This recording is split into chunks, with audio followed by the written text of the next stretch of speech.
সবাই যখন মৃত্যুটাকে ভীষণ ভয় পায়, আমি তখন হাসতে হাসতে আল্লাহর কাছে ভীষণ সন্তুষ্টি নিয়ে পৌঁছতে চাই যে আমি একটা ন্যূনতম ওই জীবনটা লিড করতে পারলাম, যে আমি একটা ইনসাফের হাসি নিয়ে আমি আমার আল্লাহর কাছে পৌঁছতে চাই। রাজধানীর বিজয়নগরে ঢাকা ৮ আসনের স্বতন্ত্র প্রার্থী, জুলাই আন্দোলনের সম্মুখ সারির যোদ্ধা এবং ইনকিলাব মঞ্চের মুখপাত্র শরীফ ওসমান হাদির ওপর প্রকাশ্যে সন্ত্রাসী হামলার ঘটনায় দেশজুড়ে প্রতিবাদের ঝড় বইছে।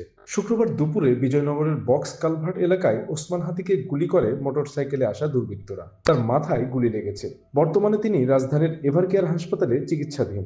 দিনে দুপুরে চলন্ত রিকশায় হাদি গুলিবিদ্ধ হওয়ায় অন্য প্রার্থীদের মধ্যে দেখা দিয়েছে নিরাপত্তা শঙ্কা। যারা আমরা গণ অভ্যুত্থানে অংশ নিয়েছিলাম, আমাদের গণ অভ্যুত্থানের জুলাই যোদ্ধা, আহত, শহীদ পরিবার, তারা সবাই কিন্তু হুমকির মুখে আছে।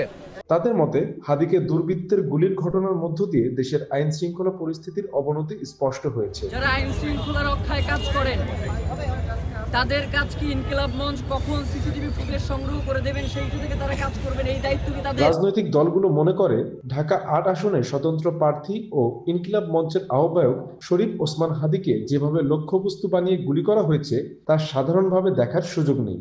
এই ঘটনা সুষ্ঠু নির্বাচনের জন্য একটি অশনি সংকেত। এটি ভালো নির্বাচনের পরিবেশ নষ্ট করবে এবং মানুষের মধ্যে ভীতি তৈরি করবে। আইন শৃঙ্খলা রক্ষাকারী বাহিনীর সূত্রগুলো বলছে, জাতীয় নির্বাচন কেন্দ্রিক জনসংযোগের সময় চট্টগ্রাম ও পাবনায় গুলির ঘটনা ঘটেছে। তবে ওসমান হাদির ওপর হামলার ঘটনাটির চরিত্র ভিন্ন বলে মনে করা হচ্ছে। এদিকে ওসমান হাদিকে গুলি করার ঘটনায় সন্দেহভাজন একজনকে শনাক্ত করেছে পুলিশ। ঘটনার সিসিটিভি ক্যামেরা ফুটেজ বিশ্লেষণ করে ওই ব্যক্তিকে শনাক্ত করা হয়েছে বলে পুলিশ জানিয়েছে। তার ব্যাপারে তথ্য দিতে সবাইকে অনুরোধ জানিয়েছে ডিএমপি।